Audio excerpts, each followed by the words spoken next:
What is up, guys? Welcome back to the Lean and Mean Academy. I'm Aaron Parker, where we talk about one truck, big profits. Okay, so today I'm going to show you guys another rig that we just got back at Soft Washers HQ. I like to keep you guys updated on my brother and what he's doing in his business. Now, I'm going to put a link up above for the rig that this rig came from. Now, this isn't a new rig per se, but this thing has a purpose, and I think it's notable for you guys, some of you guys who are wanting to kind of get into this world of cleaning fast food restaurants. You want to clean some of these places with grease and places that require heat, or they feel like they want to require heat. A lot of times heat's not needed unless it's like super bad, but they want to require heat. They want to require specialty things just because they think it sounds better. And so they do. So you kind of have to work into their system if you're wanting to get those jobs. I'll go deeper into that in the video. But before we do, if you're looking to launch your business into 2022, you want to learn how to mix all the chemicals, how to clean all the substrates, how to do the process of washing the correct way from the pros. Cody Yarbrough, Mike Vadan, Justin Rogers, and myself developed an awesome course called How to Wash. This course has rave reviews. It is the complete process of just that, how to wash. And it is killing it this year with a lot of new guys who want to just cut the learning curve, get all the information to where they can go back and study it. Once you buy it, it's yours forever. Go ahead and click the first link in the description, first link in the comments, if that's something that you're wanting to do. Now let's jump into this video, okay?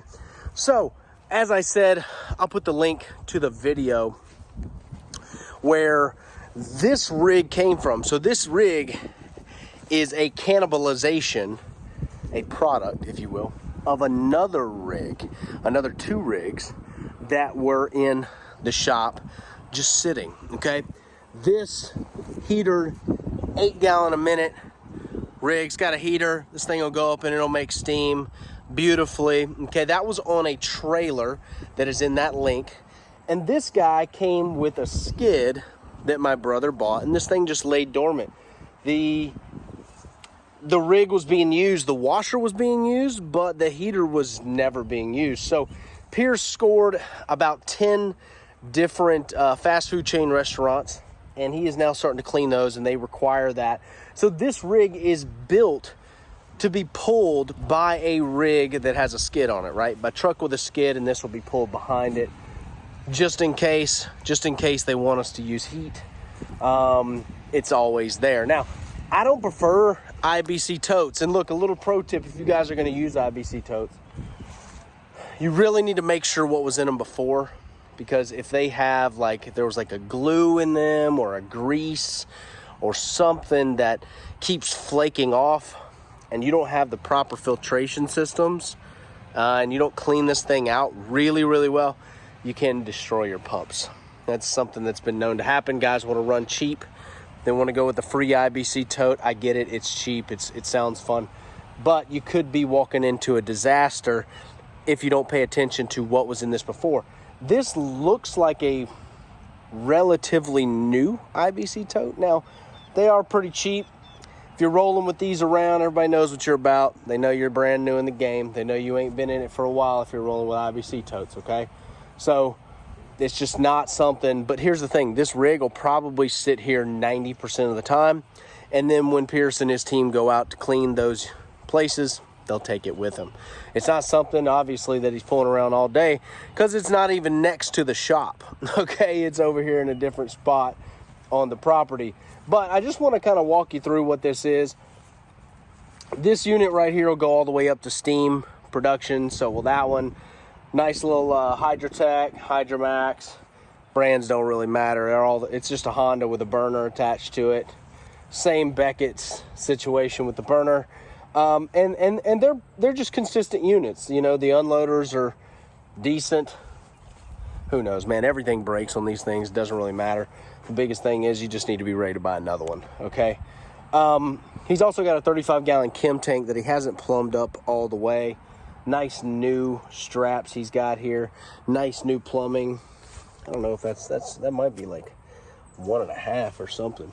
Yeah, because that's 1 inch. So that's probably a 1.5 coming out of here. Yep, 1.5 inch EMT into his filtration systems right here, okay? And then he's got his big banjo fittings going into those. So obviously enough flow. This will be plenty as long as the water pressure at the place is fine. Don't really ever want to run with it fully loaded. And I know I'm going to have somebody talk to me about how it needs to be centered over the axle, but here's what they're not factoring in. They're not factoring in the thousands of pounds that are sitting on the tongue.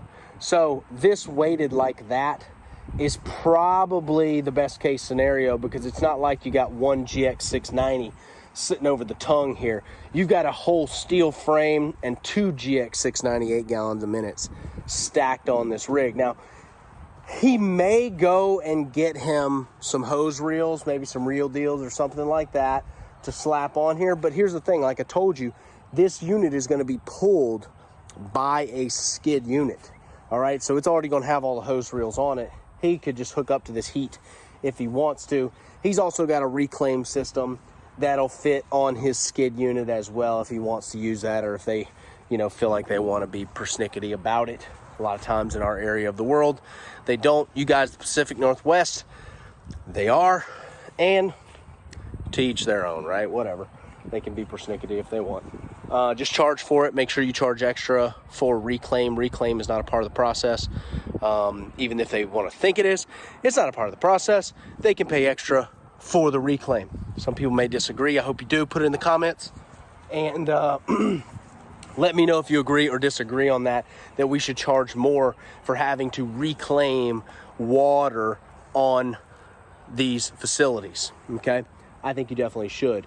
A lot of guys in Nashville, where I'm at, it's $1,000 extra just to reclaim, okay? Just to reclaim, okay?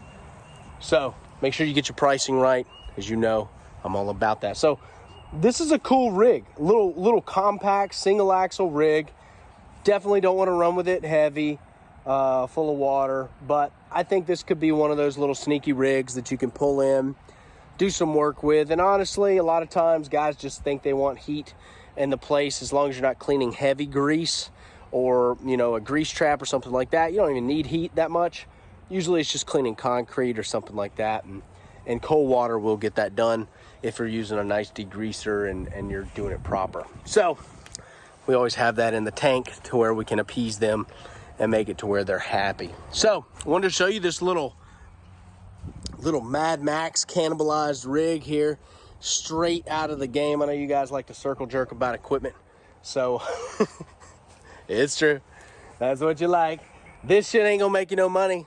You got to get your marketing right.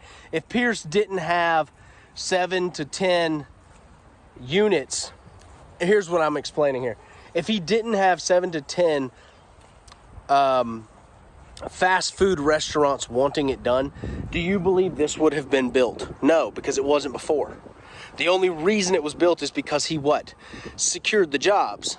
Then he had the equipment built. He didn't have the equipment built and then secure the jobs. Oh shit. Mind blown. Yes. Get the jobs, then get the equipment. I love you guys. I'll see you in the next video.